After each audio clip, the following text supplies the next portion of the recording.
Bonjour et bienvenue sur InfoLive TV, voici l'actualité de ce 23 mars. Suite de la visite en Israël de Dick Cheney, le vice-président américain a rencontré ce dimanche le président israélien Shimon Peres. Monsieur Peres a écarté les récentes propositions de paix syrienne en affirmant qu'Israël n'était pas disposé à se retirer du plateau du Golan si cela devait entraîner une augmentation de la domination syrienne et iranienne sur le Liban. Le président Shimon Peres avait fait la même déclaration lors de sa rencontre cette semaine avec la ministre russe des Affaires étrangères. Nous devons freiner les infiltrations provenant d'Égypte, même s'il faut pour cela augmenter le déploiement à la frontière. Déclaration d'Ehud Olmert. Ce matin, durant une réunion spéciale, le Premier ministre a évoqué le problème des réfugiés africains avec les ministres de la Défense et des Affaires étrangères et de la Sécurité intérieure. La solution pour les membres du gouvernement serait humanitaire.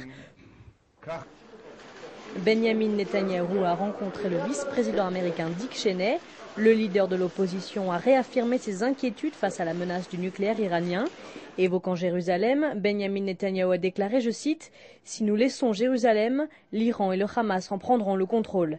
Il a ensuite ajouté, « Nous devons empêcher l'Iran de construire leur base principale dans la région, spécialement à Jérusalem ».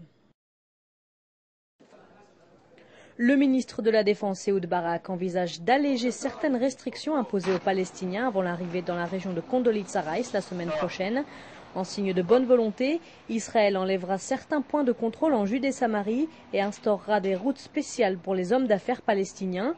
Monsieur Barak annoncera ces gestes de bonne volonté lors de sa visite avec le Premier ministre palestinien Salam Fayyad ce mercredi.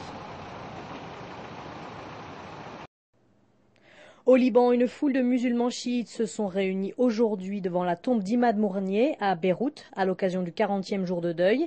Les personnes réunies ont affirmé qu'Imad Mournier était désormais devenu martyr et symbole de défiance envers les États-Unis et Israël.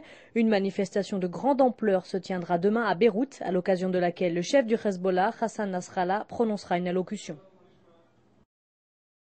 Le marché d'échange de Tel Aviv a ouvert ce dimanche sur une note positive, suite aux estimations des courtiers concernant une baisse des taux d'intérêt par la Banque d'Israël et à la clôture des marchés à la hausse à Wall Street ce vendredi. Le TA25 a gagné 1,29% et le TA100 1,7%. Et pour terminer, on se quitte avec des images des rues de Jérusalem en fête. La capitale a enfilé son costume de Pourim. Nombreux étaient ceux et celles qui sont venus défiler ce dimanche avec en prime un soleil au zénith. Merci de nous avoir suivis sur InfoLive TV, la première chaîne internationale en direct de Jérusalem. Très bonne soirée à tous.